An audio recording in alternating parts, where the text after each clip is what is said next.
Inilah kita lihat perjalanan bulan, bintang dan sebagainya berjalan mengikut kehendak Allah SWT. Dan mereka rupanya ialah makhluk yang Muslim.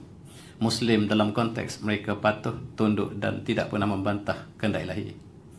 Matahari berjalan bagaimana yang ditentukan. Wasyamsu tajri li mustaqarrin laha dzalika taqdirul azizil alim.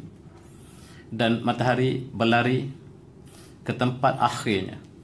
Inilah takdir Allah yang Maha Aziz, yang Maha Perkasa, lagi Maha mengetahui. Kita lihat Allah menggunakan perkataan tajri, matahari berlari. Wasyamsu tajri li mustaqarrin laha. Mustaqar ialah tempat akhir dia. Inilah yang barangkali dilihat oleh saintis hari ini. Matahari yang disangkanya menjadi pusat pada bumi sebenarnya tidak. Dia dalam konteks alam semesta ataupun galaksi, matahari duduk tempat yang paling hujung dalam galaksi kita, Milky Way. Dan dia ada sedikit ruang lagi untuk sampai ke hujungnya. Hujung ini disebut dalam bahasa dalam Al-Quran sebagai mustaqir. Dan saintis menggelarnya sebagai solar apex.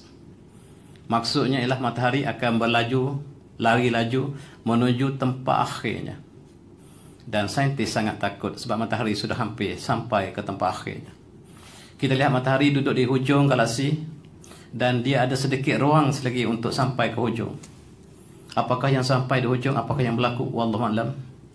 Tetapi inilah yang dilihat daripada dua segi. Satu ialah dari segi konteks wahyu yang ilmunya adalah mutlak, dan apa yang dibincangkan oleh saintis yang barangkali kebenaran adalah relatif. Tetapi kebenaran kedua-duanya datang pada sumber yang sama.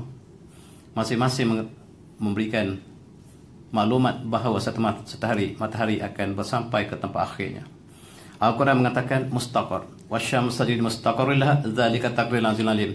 Dan matahari berlari menuju ke tempat akhirnya. Mustaqar ialah tempat, kalau ke rumah kita, kita panggil mustaqar juga. Kita pergi mana-mana, kita balik ke rumah kita. Mustaqar. Dzalika taqdirul azizil alim. Itulah takdir Allah yang Maha Perkasa lagi Maha mengetahui.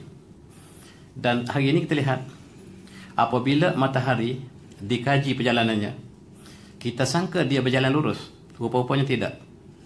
Rupa-rupanya kalau kita perhatikan, ada 3 pergerakan bagi pergerakan matahari, bulan dan juga bumi.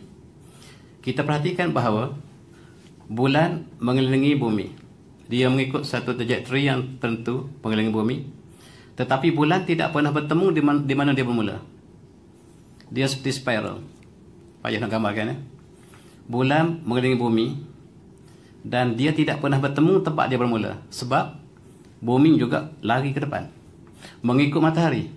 Matahari juga mengikut galaksi. Jadi ada 3 degree of freedom. Pergerakan bulan, bumi dan matahari. Dia adalah 3 pergerakan yang bebas, tetapi ketiga-tiganya ditawan oleh galaksi. Dan cukup indah. Al-Quran menceritakan dengan tepat. Wasyamsu tajri li mustaqarrin laha dzalika taqdirul azizil alim.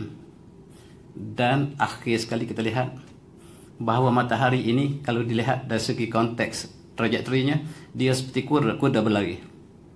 Berlari itu bukan kinayah. Selama ini kita sangka bahawa berlari itu digunakan untuk manusia. Tetapi Allah menggunakan matahari berlari. Berlari itu kalau kita lihat dari segi trajektori sama seperti kuda melompat. Sebab matahari dia ikut galaksi. Galaksi berputar dan kita lihat bahawa bumi berputar mengelilingi matahari. Matahari berputar mengelilingi galaksi. Oleh sebab itu ada 3 pergerakan yang berlaku serentak.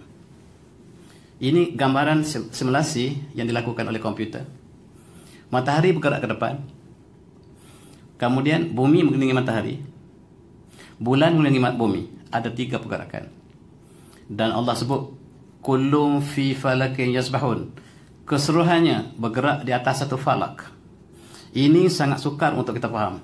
Sebab kalau bahasa Arab, Allah mesti kata kullun fi aflakin yasbahun. Tapi Allah sebut kullun fi falakin. Ketiga-tiganya bergerak di atas satu falak. Sedangkan manusia faham ada 3 objek, mesti 3 jalan. Allah kata satu jalan saja. Iaitu jalan matahari. Bumi, bulan ditawan oleh bumi. Bumi ditawan oleh matahari. Matahari lah yang membawa 3 objek ini ke depan. dan perjalanan matahari seperti gelombang. Dan Allah sebut tajri. Tajri ini untuk manusia, tapi Allah pincam untuk bumi, matahari, dan itulah yang kita dapat lihat hari ini. Semuanya bergerak dalam bentuk gelombang.